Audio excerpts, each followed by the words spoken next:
Welcome to Daily Wisdom, Walking the Path with the Buddha, a podcast shared by David Roylance. This podcast is dedicated to guiding you to completely eliminate the discontent mind and the suffering it causes by attaining enlightenment. Learn and practice the teachings of Gotama Buddha that will guide you to fully attain a peaceful, calm, serene, and content mind with joy. To support this podcast, visit patreon.com/support Buddha or visit buddhadailywisdom.com, where you will discover a full range of courses, retreats, and online learning resources to assist you on the path to enlightenment. Now, here's our teacher to share more.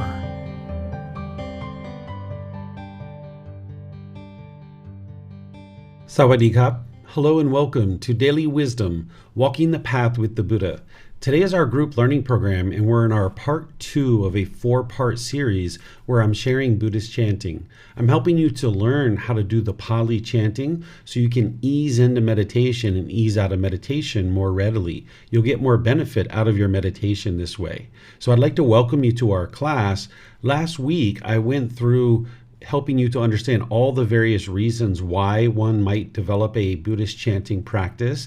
And then I helped students to be able to chant the 3 individual chants. And then we ended up with doing a breathing mindfulness meditation by easing in with chanting and coming out with chanting. So what I'm going to do today in part 2 is just briefly help you refresh the reasons why you might decide to chant. Then we'll do a little bit of practice and then do a meditation together. So again, I'd like to welcome you to our class. If you're joining us for the first time or you're joining us regularly, I would like to just let you know that you're welcome to ask any and all questions that you like. You can put those into Facebook, YouTube, or Zoom, and I'll be able to see that in the comment section and help answer any question that you might have. If you're in Zoom, you can electronically raise your hand and ask any questions or follow-up questions that way. So just helping you to kind of refresh if you attended class last week, or if this is the first time that you've studied Buddhist chanting with me, these are some of the reasons why someone might decide to learn how to do the Pali chanting and easing into meditation, out of meditation using this. The first one we talked about is setting up mindfulness in front of you, that the Buddha talked about this during his lifetime, that prior to meditating, he talked to set up mindfulness in front of you. What mindfulness is awareness of mind. You're not interested in just plopping down in the meditation. You're interested in kind of invigorating the mind a little bit and developing some awareness of mind as you ease into meditation. And by developing this awareness of mind and concentration and memory, you're exercising the mind and getting more benefit out of the meditation itself.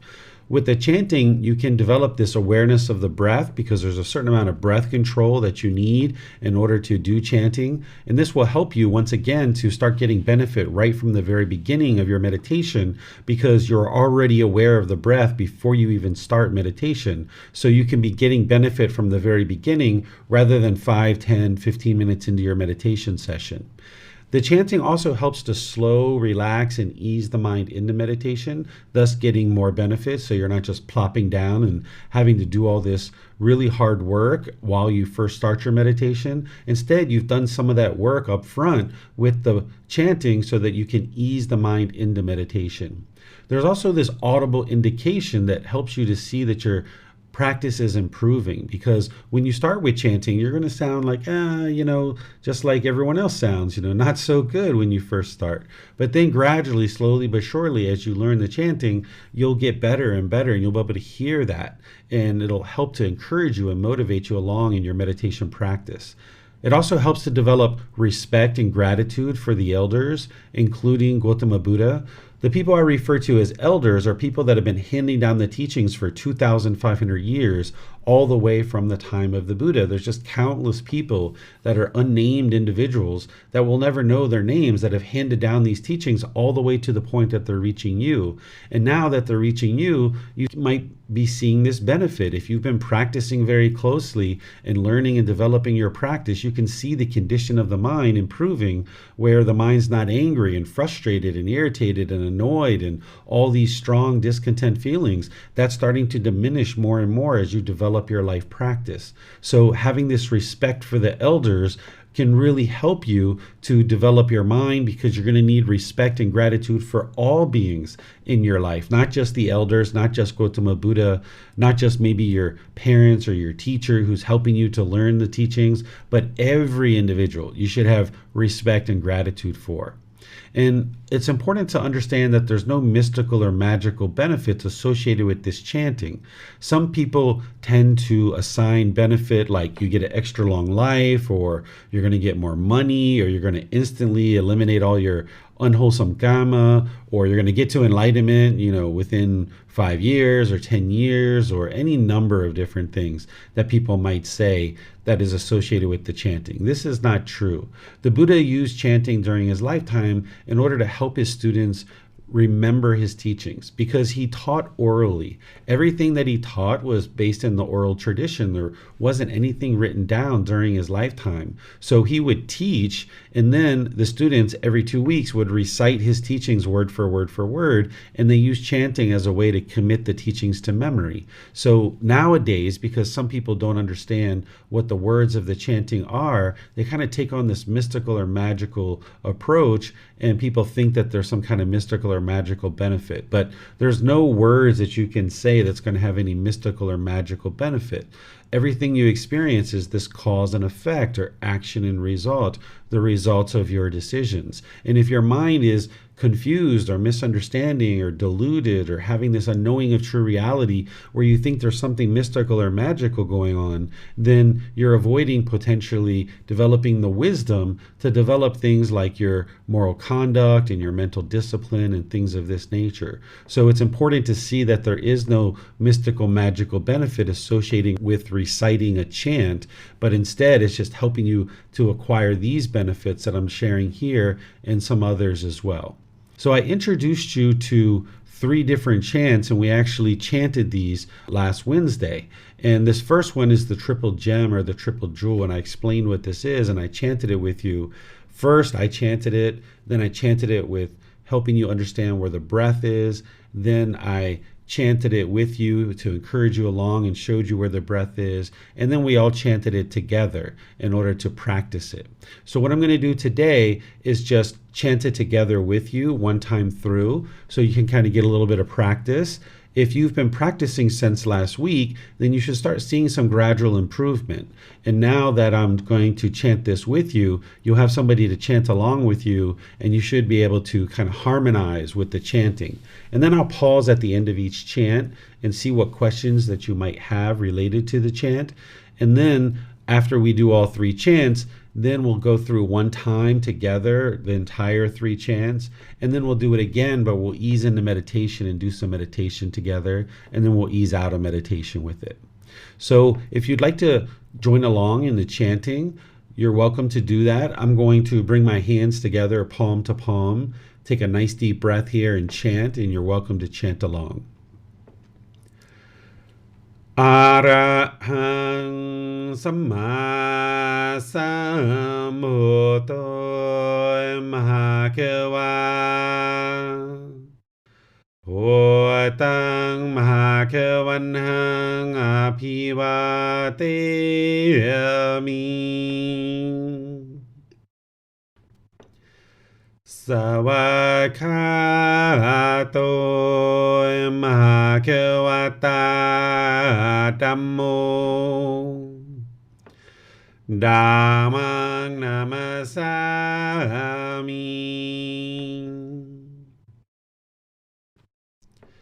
Supatipano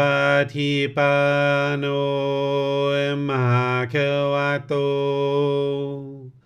Savaka Sankho Sanghang Namami.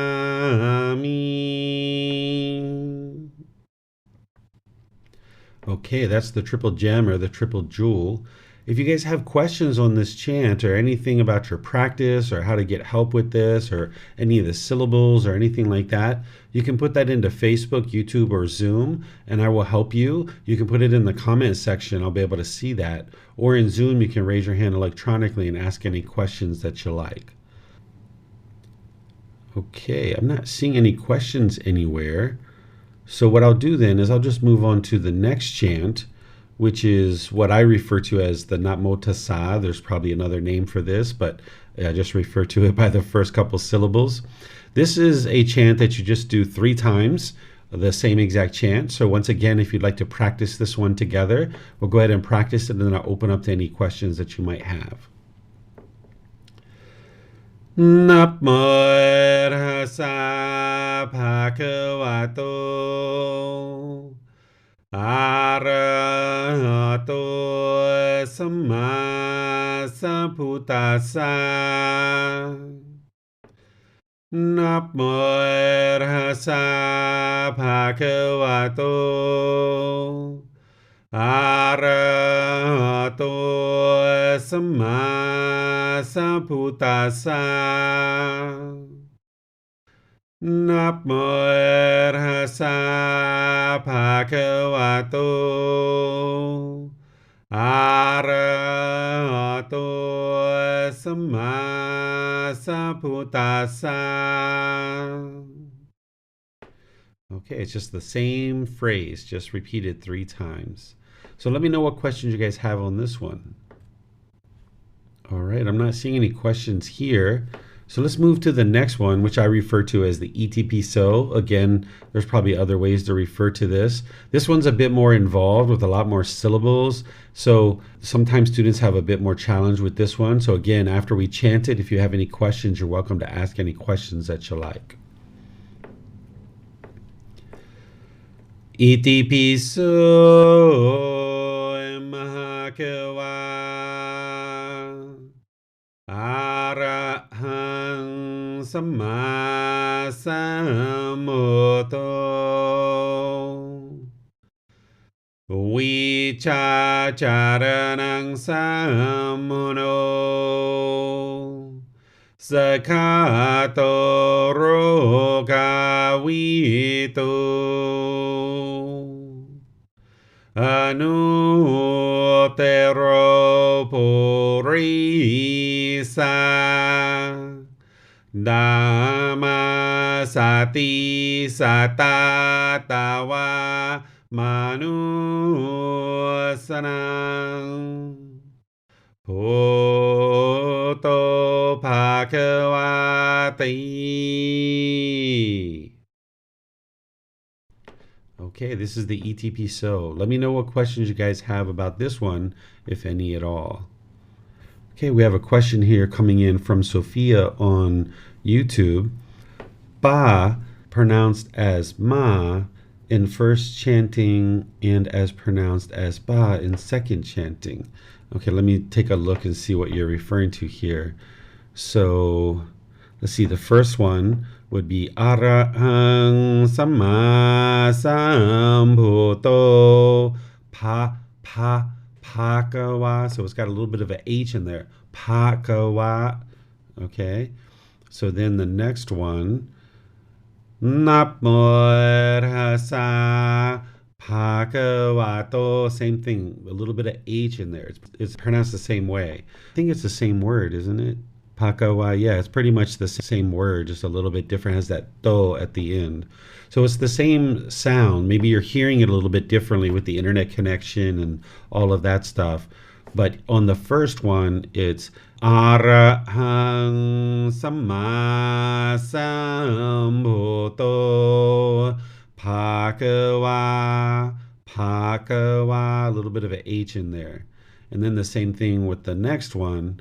Namo Tassa Bhagavato, Bhagavato, same thing, Bhagavato. Okay. All right. So let me see if we have any other questions here. All right, I'm not seeing any.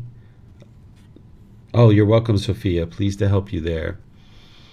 Okay, so let's do this. Let's chant it one time all the way through, all 3 chants, and then I'll pause after that, and then we'll do it again and ease into meditation. So let's just do our chanting all the way through with all 3 chants. You can take a nice deep breath. Arahang Samma Sambuddho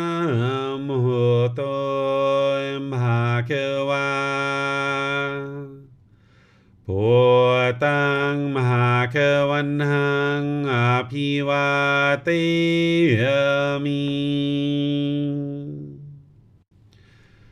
Savakato Bhagavata Dhammo Dhammang Namasami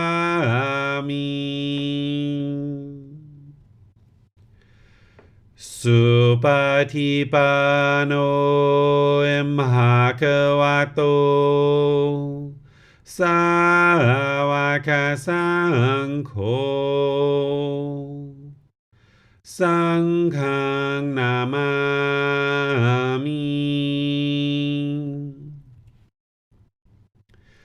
Namo Tassa Bhagavato Arahato Samma Sambuddhassa Namo Tassa Bhagavato Arahato Samma Sambuddhassa Namo Tassa Bhagavato Arahato Samma Sambuddhassa Iti piso Bhagava Arahang Samma Sambuddho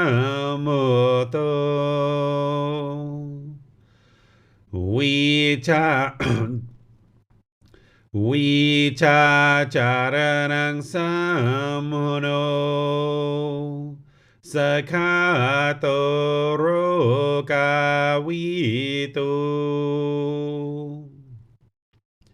Anutero Purisa Dhamma Sati Satatawa Manusanang Poto Bhagavati. A little bit of dry mouth here. All right, a bit of impermanence with the sound of the voice there. All right, so this is the 3 chants. If you guys have been practicing these, you should, over the next couple of weeks, start noticing that you can memorize these chants, and you might need to chant with them with some visual aids as you get going, but then over time you will start memorizing these more and more. You can be using these going into meditation and out of meditation, but you might also decide to just do a couple of chanting practices. I used to do this where I would go into the room where I would meditate or different places that I would meditate, and I would just practice the chanting. I would do like the Arahang Samma Sambuddhassa, the triple gem. I would just do it 2 or 3 times, just practicing that for a little bit. Then I would practice the Namo Tassa a few times. Then I would practice the Iti Piso. And then I might not even meditate. I would just go away. And I would just kind of do this occasionally. I would just kind of go in and practice a little bit of chanting and leave. And that's it. And just kind of see how I could do. And I would do each one individually 2 or 3 times. And then I would put them all together and try to chant them all together like I do with you guys. So you can practice your chanting just with your chanting without meditation if you'd like to. All right, so what we're going to do then, if you guys would like, I would like to invite you to join for meditation, where I'm going to do the chanting to ease into meditation like I typically do. Then I'll guide you in a guided meditation, and then we will come out of meditation with some more chanting. So if you'd like to join in for the meditation, you're welcome to do that. And what I'll do is I will use the visual aids to be able to display these. So if any of you guys are still needing the visual aids, you're welcome to use these. And then after the chanting, we'll just go right into meditation. Arahang Samma สัมพุทโธมหาเขวาพุทธังมหาเขวันหังอภิวาเทมิ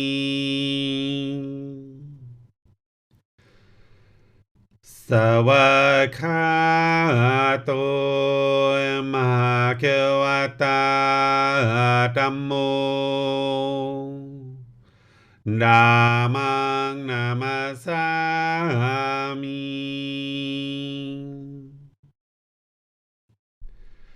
สุปฏิปันโนมหาเขวโตสาวกสังโฆสังฆังนามามิ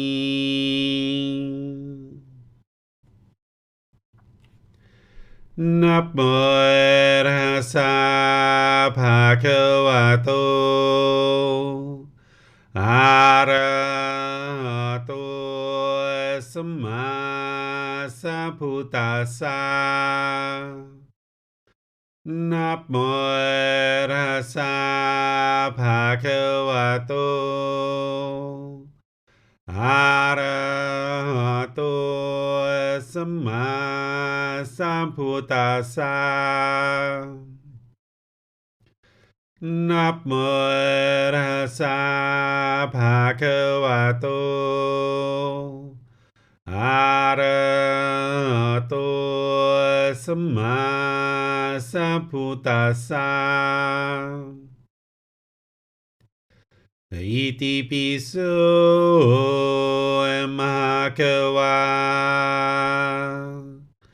อะระหังสัมมาสัมพุทโธวิชาจารณังสัมพุโนสกขาโตโรคาวิตุอนุเตโรปุริสาธัมมาสติสัตตาตาวามนุสนังพุทโธภะคะวะติ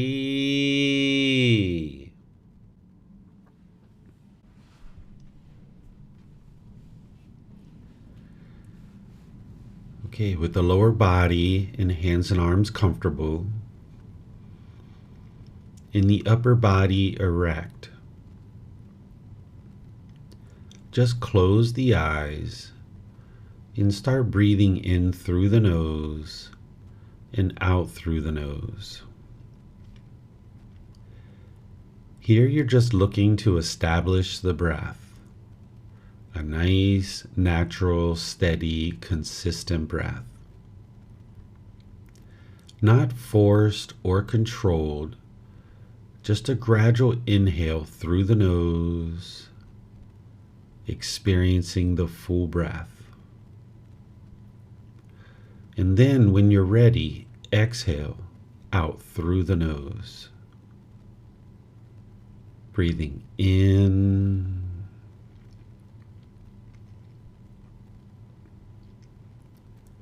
and out.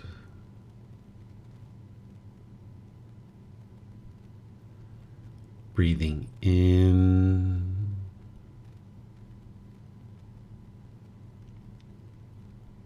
and out.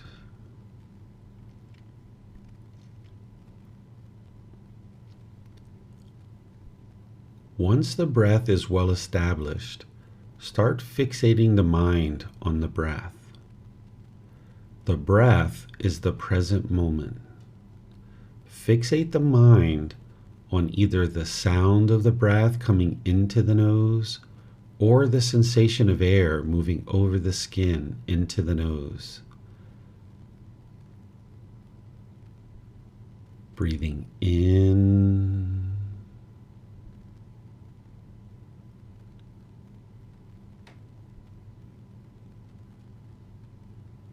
and out.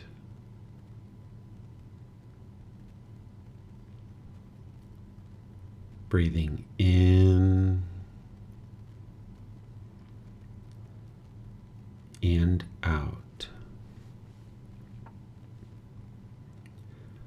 With the mind fixated on the breath, whenever you notice that it moves off the breath, cut that off, let it go, and come back to the breath, the present moment.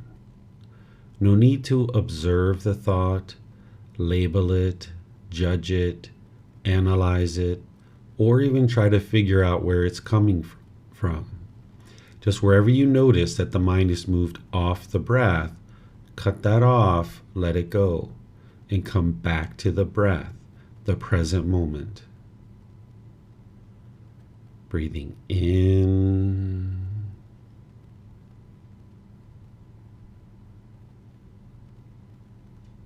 and out.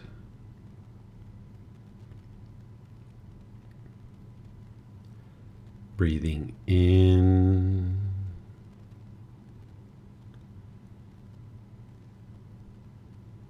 and out.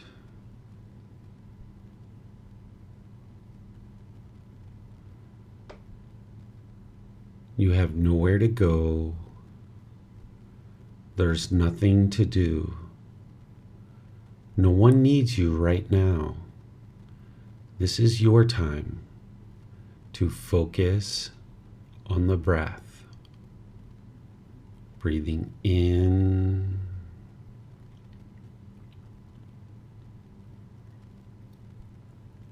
and out.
อะระหังสัมมาสัมพุทโธมะคะวะโพตังมะคะวันหังอภิวาเทมิสวากขาโตมหาควตาธัมโมธัมมังนามาสามิ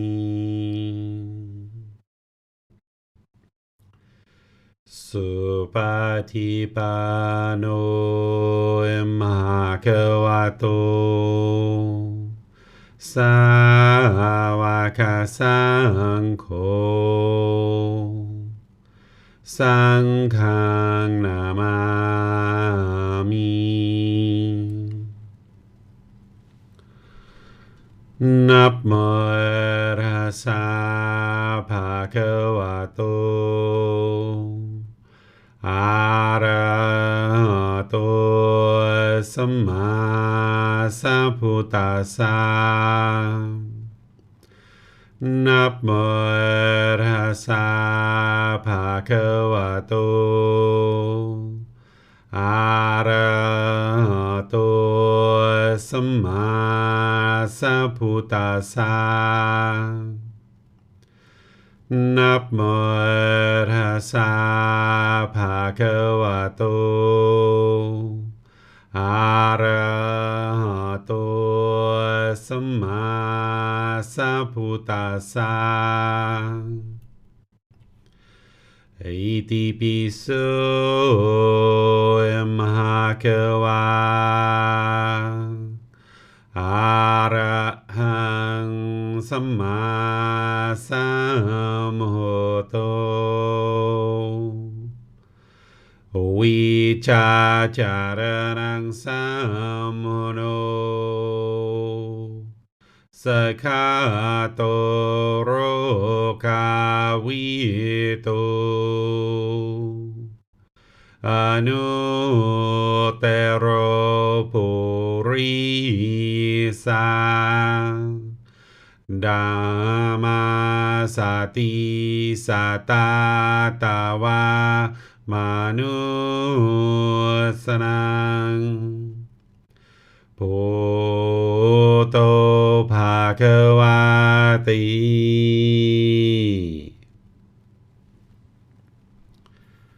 Okay, if you'd like to gradually ease your way out of meditation, what I'm going to do is just open up to any and all questions that you guys might have related to meditation, related to chanting, related to anything on the path to enlightenment. You're welcome to ask any and all questions that you like. You can put that into Facebook, YouTube, or Zoom, or you can electronically raise your hand in Zoom and ask any questions or follow-up questions directly. This is an open, free-form question period where there's anything about the path to enlightenment that you would like to ask questions about. You can ask any and all questions that you like. So it looks like Francis is asking a question here in Zoom. Sometimes during meditation, I contemplate impermanence. It just come out naturally in my mind. Is this part of the four foundations of mindfulness? What do you mean when you say that you contemplate impermanence? Can you explain that a bit more, Francis, so that I can understand what you're sharing? You can either put that in the comment section like you did, or if you'd like to raise your hand and unmute yourself, you can go ahead and do that and share more information with me if you'd like. Okay, just seeing some different comments here and some of the different places that we're live streaming to. I don't see anything else. I'll just wait for you, Francis, here. Yeah, all you got to do is I got to click this button, so you got to raise your hand to unmute. But there, you should be able to unmute now.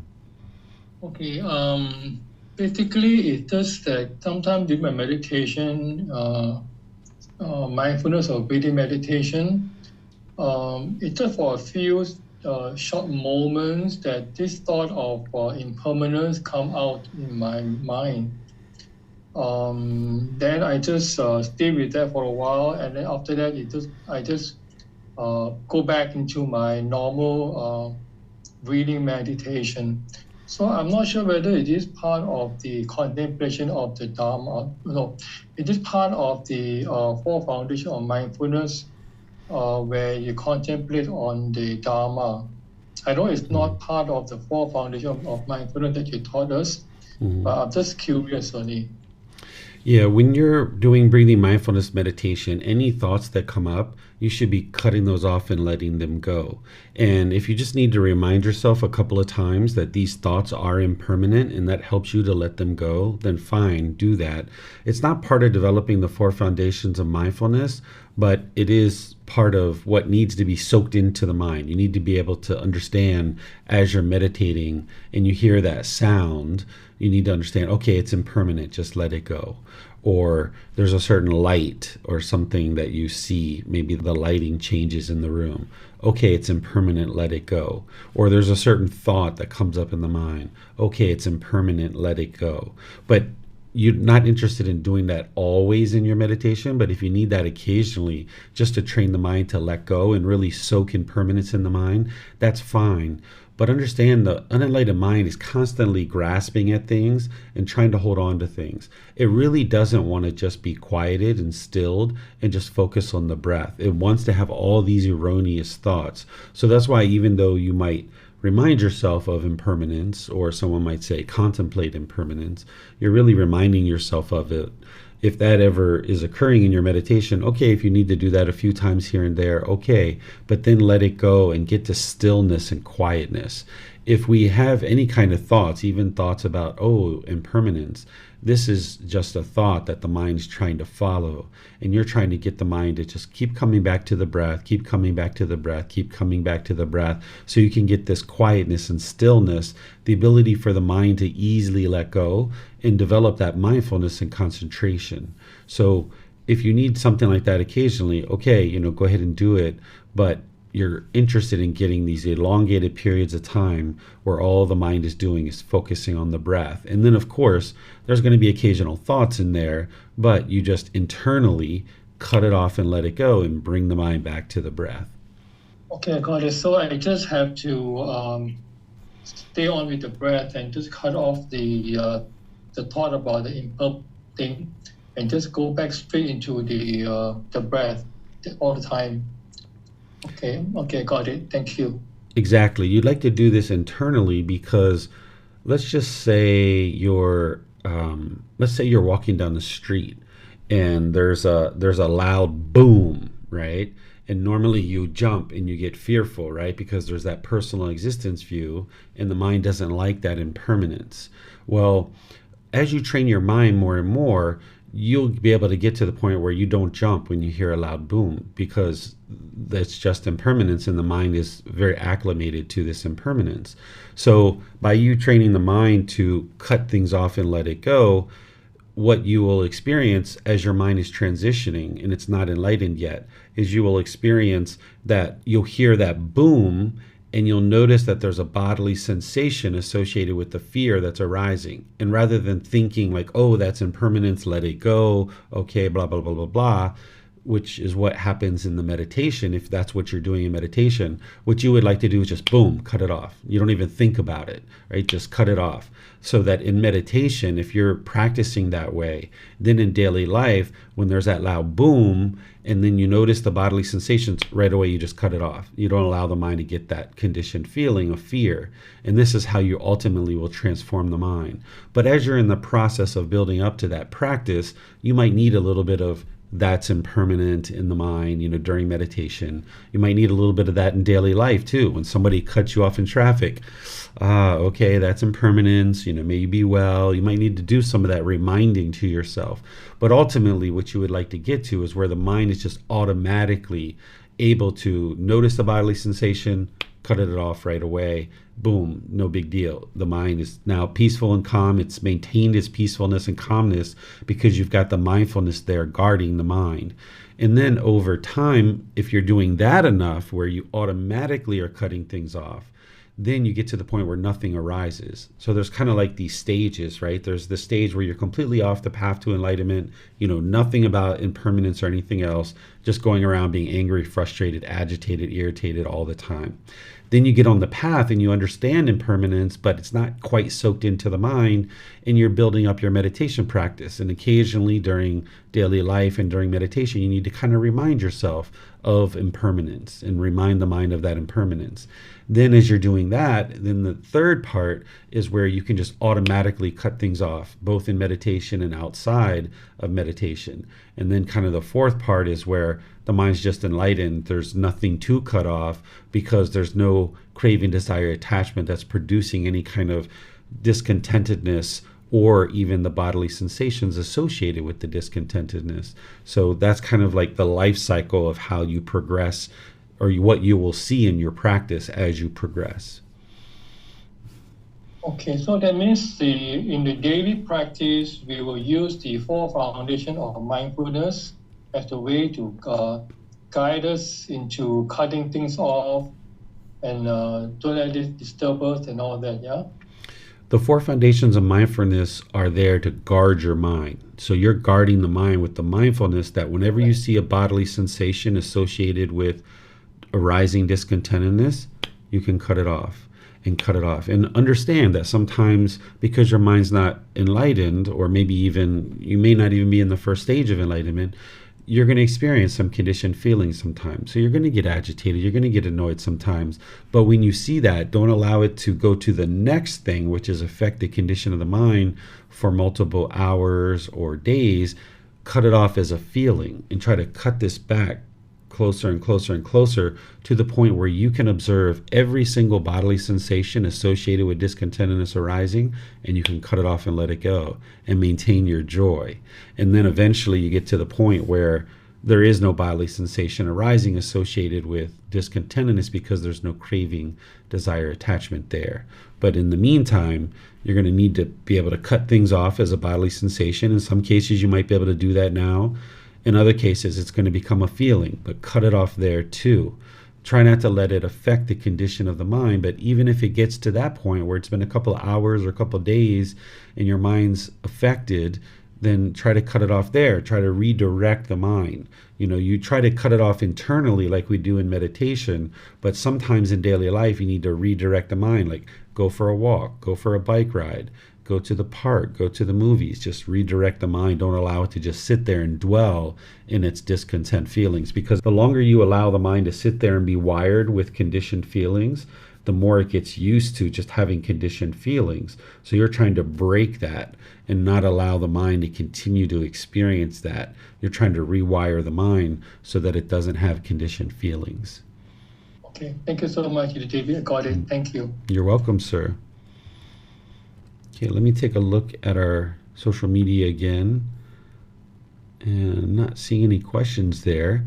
So what I'll do then is just thank you guys for attending today's class, and at the same time invite you to join for our next class, which is next Wednesday, where we're going to be in the third part of our 4-part series on learning Buddhist chanting. And then of course this Sunday I'm going to be doing a talk on chapter 6 of Developing a Life Practice, the Path That Leads to Enlightenment. This is volume 1 of our book series. Chapter 6 is titled The Middle Way, Walking the Middle Way. This is a short little chapter. It should take you just a very brief amount of time to read it. It's a very short, very simple teaching from the Buddha, but it's very impactful when you understand how to apply it in all parts of your life and bringing the mind to the middle. So it's the Eightfold Path that is that middle way and is the path to enlightenment. But now on Sunday, I'm going to teach you this very short teaching about the middle way that is going to be very impactful in all parts of your life. So thank you all for joining. You're welcome to join any of these classes in the future to learn and ask questions, to download these books. You can get personal guidance. You can ask questions in the Facebook group. You can send private messages. You can get help through all of these ways, including asking questions in class. So I'll see you guys in one of these future classes. Have a very lovely and wonderful rest of your day. Sawadee khap. Thank you for listening to this podcast. To provide support for this podcast, visit patreon.com/support Buddha. To access more teachings, visit buddhadailywisdom.com. There, you will discover a full range of courses, retreats, and online resources to assist you on the path to enlightenment. Remember to establish a daily, consistent meditation practice, along with learning and practicing these teachings. A well-developed meditation practice is the foundation in which to train the mind to attain enlightenment.